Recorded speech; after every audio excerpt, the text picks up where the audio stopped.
Hello friends, welcome to my YouTube channel. आज शुरू करेंगे हम chapter 13 direct and inverse proportions. अब डायरेक्ट और इनवर्स प्रोपोर्शंस क्या होते हैं ये मैं बारी बारी से आपको एक एक एग्जांपल से समझाता हूँ। पहले डायरेक्ट प्रोपोर्शन को देखिए। मान लीजिए मेरे पास दो चीज़ें हैं, एक है एक्स और एक है वाई। एक्स में है मेरे पास नंबर ऑफ पेन्स और वाई में है उनका कॉस्ट। अब मान लीजिए एक पेन का जो प्राइस है वो है 10 रुपीज़, तो उसी तरह के दो पेन का जो प्राइस होगा वो 20 रुपीज़ होगा और 3 पेन्स का प्राइस होगा 30 रुपीज़।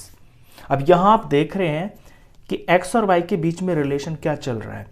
जब मैं पेन्स को बढ़ा रहा हूँ तो जो वाई है यानी कि उनका जो कॉस्ट है वो भी बढ़ रहा है, यानी जब मैं एक्स को बढ़ाता हूँ तो वाई भी यहाँ पर बढ़ रहा है।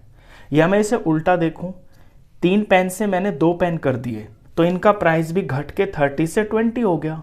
तो यहाँ हो रहा है कि अगर मैं x को कम करता हूं तो फिर y भी कम हो रहा है। तो इस तरह का जो रिलेशन होता है ना प्रॉब्लम्स के अंदर, उसे हम डायरेक्ट रिलेशन बोलते हैं। और यहां पर प्रोपोर्शन इसलिए बोला गया है कि x और y के बीच में ना थ्रो आउट जो रिलेशन होगा वो सेम होगा। अब यहां पर जब भी आपका डायरेक्ट रिलेशन होता है तो x और y के बीच में जो रेशियो होती है वो थ्रू आउट सेम रहती है। जैसे पहली चीज उठाएं, यहां 1/10 है, ये दूसरे पर देखें 2/20 है। सिंपलेस्ट फॉर्म करेंगे तो 1/10 ही आएगा। तीसरा देखें 3/30 है, ये भी कटकर 1/10 आया। तो जब ये रेशियो सेम आ रही है सब जगह पे फिर हम इसे प्रोपोर्शन बोलते हैं। अगर ये रेशियो सेम नहीं आएगी ना तो हम इसे प्रोपोर्शन नहीं बोल सकते। डायरेक्ट रिलेशन तो बोल सकते हैं कि पेन बढ़ने से प्राइस बढ़ रहा है, कॉस्ट बढ़ रही है, लेकिन अगर कॉस्ट एक प्रॉपर रेशियो में बढ़ रही है तभी वो डायरेक्ट प्रोपोर्शन बोला जाएगा। अब आते हैं कि इस तरह का क्वेश्चन कैसा आता है। देखिए क्वेश्चन इस तरह का आएगा, इसमें आपसे कह देगा कि 3 पेन का प्राइस अगर 30 रुपीज है तो बताइए 10 पेन का प्राइस कितना होगा। तो पहले तो आप ऐसे कॉलम बनाएंगे, नंबर ऑफ पेन्स और कॉस्ट। आपको गिवन है कि नंबर ऑफ पेन्स 3 है और उनका कॉस्ट 30 रुपीज है। और दूसरा ये भी गिवन है कि 10 पेन्स है, उनका कॉस्ट बताइए कितना है। तो ये चीज़ आपकी गिवन होगी। अब आपको सॉल्यूशन में ये जो रेशियो है इसी का ध्यान रखना है कि ये डायरेक्ट प्रोपोर्शन है, तो जो इनकी रेशियो होगी वो आपस में बराबर होगी, यानी 3/30 बराबर होगा 10/x के। अब इसे क्रॉस मल्टीप्लाई करके यहां से x की वैल्यू आ जाएगी। इसके मैं मल्टीप्लाई करता हूं, 3 × x इज इक्वल टू 30 × 10। तो x की वैल्यू आ जाएगी 30 × 10। ये यहां मल्टीप्लाई में ना डिवाइड में चला जाएगा, 3 1 जार और 3 10 जार और x की वैल्यू आ गई 10 10 जार 100, यानी 10 पेन का प्राइस 100 रुपीज होगा। तो ये इस तरह का क्वेश्चन आता है। इसकी पहचान डायरेक्ट की ऐसे ही होती है कि जब आपकी एक चीज बढ़ रही हो तो साथ में दूसरी भी बढ़ रही हो, और अगर एक घट रही हो तो दूसरी भी घट रही हो, तो सीधा सीधा डायरेक्ट रिलेशन होता है उनके बीच में। अब आते इनवर्स पे। इनवर्स का एक एग्जांपल समझाता हूं। मान लीजिए मेरे पास दो चीजें हैं एक्स और वाई।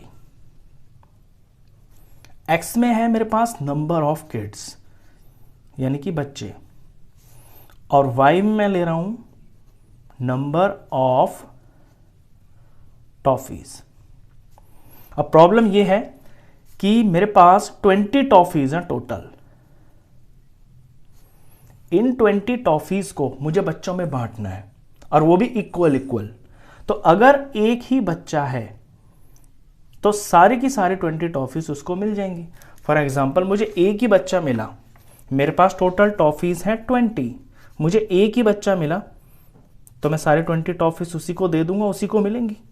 लेकिन अगर बच्चे 2 हो जाते हैं, यानी 2 बच्चों को अगर उन 20 टॉफीज को बराबर बांटा जाए तो एक बच्चे को कितनी मिलेगी फिर 10 और दूसरे को 10, यानी 10 10 मिलेंगी फिर उसको। तो ये नंबर ऑफ टॉफीज होगा 10। लेकिन अगर 4 बच्चे हो जाएं तो 4 बच्चों में 20 टॉफीज को मुझे डिवाइड करना है तो एक बच्चे को फिर 5 5 मिलेंगी।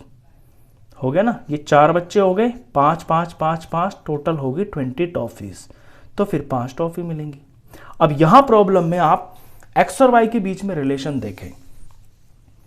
जब बच्चे बढ़ रहे हैं तो उनको मिलने वाली जो टॉफी है ना वो आपकी कम होती जा रही है।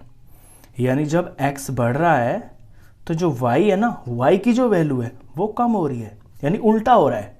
अगर मैं पीछे से देखूं, मैं एक्स को कम कर रहा हूं, अगर एक्स कम हो रहा है तो वाई यानी कि नंबर ऑफ टॉफीज वो बढ़ रही है। जब मैंने बच्चे कम किए तो उनको मिलने वाली जो टॉफी है ना वो बढ़ रही है। तो इस तरह का जो रिलेशन होता है ना, ये उल्टा, बिल्कुल उल्टा हो रहा है। एक बढ़ रहा है, एक घट रहा है, एक घट रहा है, एक बढ़ रहा है। तो ये इनवर्स रिलेशन हो गया इनके बीच में। अब प्रोपोर्शन ये तभी बोला जाएगा जब एक्स और वाई के बीच में थ्रू आउट रिलेशन सेम रहता है। और इनवर्स के अंदर जो रिलेशन होता है ना, इनवर्स प्रोपोर्शन के अंदर एक्स और वाई के बीच में रिलेशन ये होता है कि उनका जो प्रोडक्ट है ना वो सेम रहता है। यहां पर देखें 1 × 20, पहला जो सेट है 20 आ गया, ऐसे 2 × 10 ये 20 आ गया, 4 × 5 ये 20 आ गया। यहां पर एक्स और वाई के बीच में इनका प्रोडक्ट जो होता है वो सेम होता है। अगर ऐसा होता है तो ही ये इनवर्स प्रोपोर्शन बोला जाएगा। प्रोपोर्शन इसी की वजह से बोला जाता है। अब देखिए इसमें प्रॉब्लम कैसी आएगी, क्वेश्चन किस तरह का आएगा। क्वेश्चन ऐसे ही पूछ लेगा आपसे कि आपके पास 20 टॉफीज हैं। अगर आपके पास 20 टॉफीज हैं और आप 4 बच्चों में उन्हें इक्वली बांटते हैं तो एक बच्चे को 5 टॉफी मिलेंगी। तो बताइए अगर उन्हीं 20 टॉफीज को आप 5 बच्चों में इक्वल ही डिवाइड करें तो फिर एक बच्चे को कितनी टॉफी मिलेंगी। तो प्रॉब्लम के हिसाब से आप ये टेबल तो बना लेंगे। आपको दे दिया नंबर ऑफ किड्स 4 और उनको मिलने वाली टॉफी 5। आपसे पूछ लिया कि अगर बच्चे 5 हो जाएं तो फिर हर बच्चे को टॉफी कितनी मिलेंगी, तो यहां पे x मान लेंगे। अब रिलेशन जो है x और y के बीच में, इनवर्स प्रोपोर्शन में रिलेशन जो होता है उनका प्रोडक्ट सेम होता है। तो अकॉर्डिंग 4 × 5 बराबर होना चाहिए 5 × x के। बस यहां से x की वैल्यू निकल जाएगी। तो इधर 4 × 5, x के पास मल्टीप्लाई में है 5, यहां डिवाइड में चला जाएगा। तो 5 से 5 कट गया और ये आ गया 4। तो आंसर हो गया 4। अगर वही 20 टॉफियां 5 बच्चों में बांट दी जाए तो फिर हर बच्चे को 4 टॉफियां मिलेंगी। ये देखिए 4 5 20। तो इस तरह के प्रॉब्लम्स आते हैं। तो ये बेसिकली डायरेक्ट और इनवर्स प्रोपोर्शंस चैप्टर का इंट्रोडक्शन वीडियो था। इससे अलग पूरे चैप्टर में कुछ भी नहीं है।